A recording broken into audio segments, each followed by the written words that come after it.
Hey, Legacy Builders. I'm back. It's Monday, and of course, I got another question for you. You guys know I'm nosy by now, right?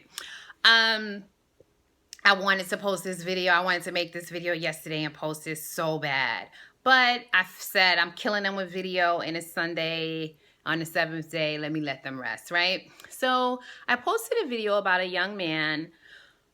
He's about 31, 32, named Tristan Walker. He owns a company called Walker & Co., Walker & Company. And I posted it yesterday on the First Generation Legacy Builders Facebook page. Please, watch that video. Anyway, this video is inspired by Mr. Tristan Walker. He, again, is a young man. He's a multimillionaire. He has a multi-million-dollar company. He is from South Jamaica, Queens. He was born in 40 Projects, then moved over. When he was born, his mom was on public assistance. They then moved to the Latimer Projects in Flushing, Queens. He had the opportunity to go to a boarding school when he was 14, probably through a better chance. I know quite a few ABCers. Went to this boarding school. It changed his life. And I'll tell you that's where my question comes from, but I'll tell you a little more about Mr. Walker. He then, from the boarding school, went to Stony Brook University and graduated as valedictorian with a degree, I believe, in economics. From there, he went to Wall Street, worked there 2 years, and was miserable. Did not like the culture, just knew that it was not for him. He then went to Stanford University and was pursuing an MBA. When he got to Stanford, he also got to Silicon Valley. There in Silicon Valley, he was 24, and he rubs elbows with a bunch of other 24-year-olds who are multimillionaires.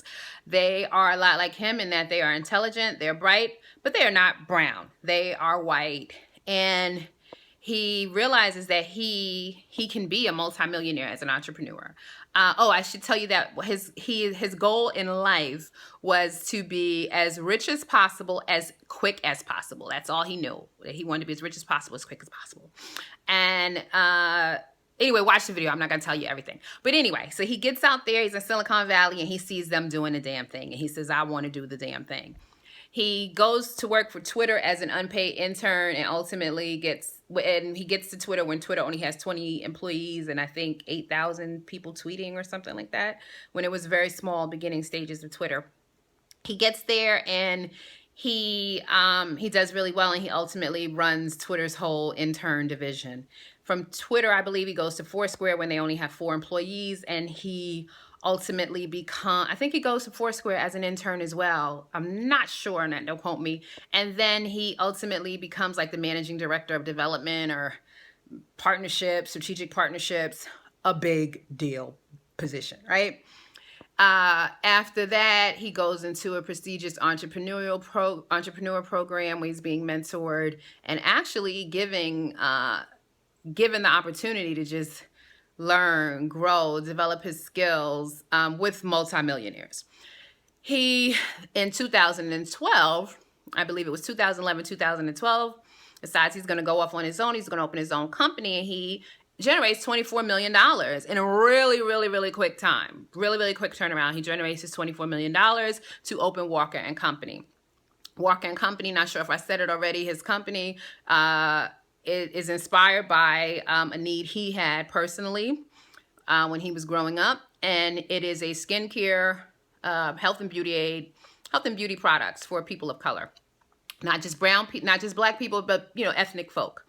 And right now they have a product line that is skincare for men, like shaving creams and also I believe razors and all that stuff.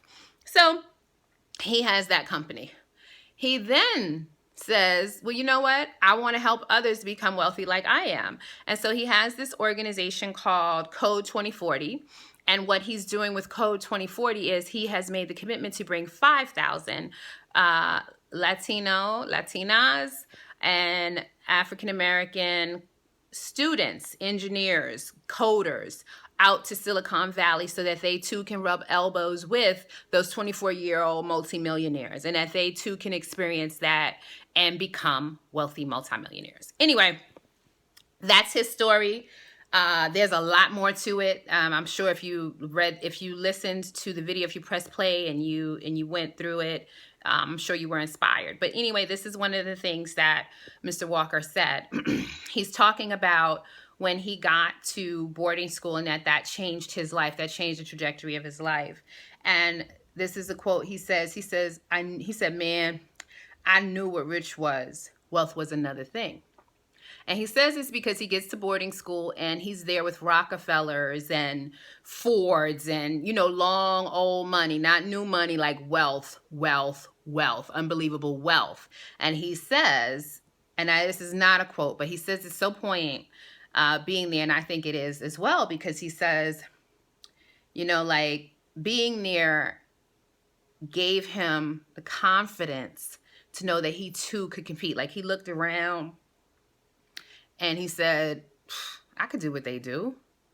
Like I can compete as well as any of them. So like being there at 14 years old, I mean, at the time we're so critical of ourselves. We have no confidence. We're so worried about what everyone else thinks. We don't know what to do. But here, this young black man on public assistance from the project says, I'm here with all these wealthy people, and you know what? They're not smarter than me. They're not doing anything more than I can do. I can compete with them, and I could successfully become just as wealthy as them. And I love that. Like, that didn't happen for me at 14. That didn't happen for me at 24. Hell, that didn't happen for me at 34. I'm not lying. So I'm saying to you, legacy builders, do you have that level of confidence? Did you receive from somewhere, anywhere, that confirmation to know that you too can compete with anyone? If this 14-year-old baby up out of the projects is sitting there next to a Rockefeller and a Ford and saying, I could do this, what would prevent me or you or any of us to believe that we couldn't do it? So do you have that confirmation, that confidence to know that you can do it? That's one. And if you haven't received it yet, if you don't have it, is there something that we can do here at First Generation Legacy Builders to help you to believe it, to help you to see it and recognize it? Because that's what we want. We want to collectively become wealthy together. So that's my question. Those are my questions to you, legacy builders. And I'm so excited, so fired up. I have so much, that I want to say. I think I'm killing you with videos. I'm killing you with messages. But I just want to say, like, I'm so inspired by everyone. I'm so inspired by everyone who posts up on the page, in the group. I'm so inspired by the people who inbox me. And all I just want to know how we can do this together. Like, when I find out, everything I find out, I'm going to let you know, because we are First Generation Legacy Builders. Anyway, I gave you my questions. I will post them up because I've been long-winded. And let me know. I want to know. I'm nosy. Later.